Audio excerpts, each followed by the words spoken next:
Hey everybody, welcome to Convertible Conversations today. It's a beautiful October day in Kansas, but it's also very windy. And I usually have some notes on a little stand here when I'm recording, and if they happen to blow right in my face and cover me up for a while, just give me a lot of grace and go with it, all right?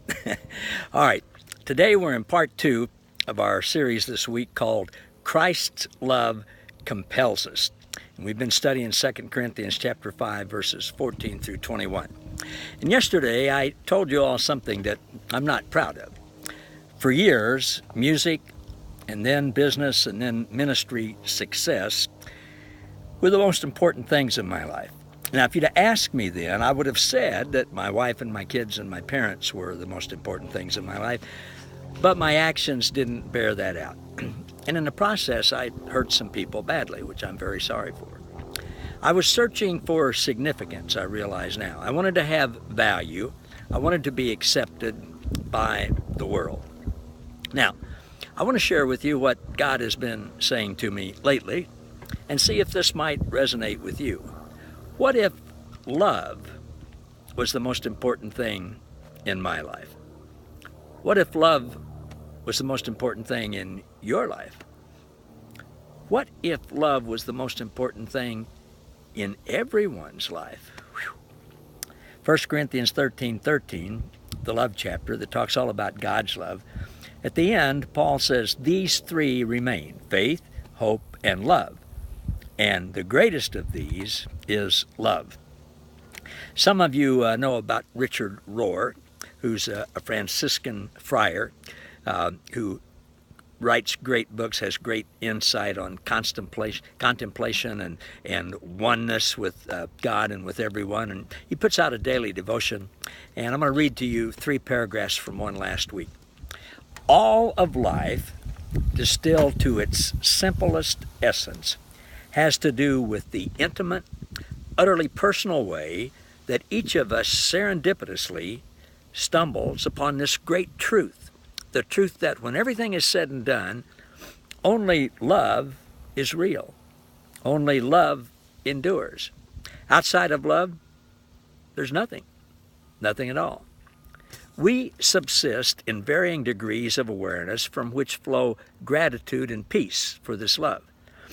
This dance of infinite love is rhythmically playing itself out in the rhythms of our life. Now we're learning how to live by this love that we are experiencing. So we ask, what's the most loving thing I can do right now for myself, for my body, for my mind, for the gift of my life?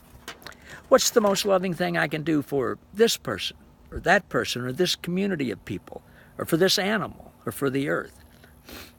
Again, 1 Corinthians 13:13. God is love and has demonstrated his love in everything he does. If love is the most important thing in Jesus' life, and the most important thing in our life, then we probably should define love, right? When you see the word love in the Bible, it can have 3 different meanings. Sometimes love is translated from a Greek word phileo, which means brotherly love. Sometimes it's translated from a Greek word eros, E-R-O-S, where we get our erotic from, and that's romantic love. But there's one special kind of love in the New Testament.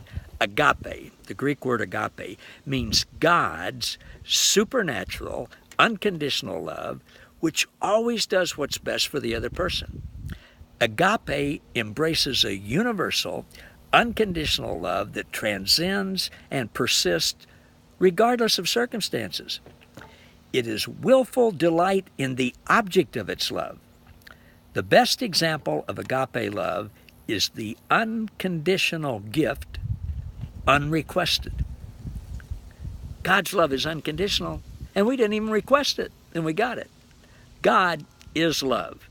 Agape, the love theme of the whole Bible, can only be defined by the nature of God. 1 John 4:8, God is love. God does not merely love, he is love. And everything that God does and thinks and is flows from his love. Tomorrow, we're going to look at where do we learn how to love. See you then. Thanks, everybody.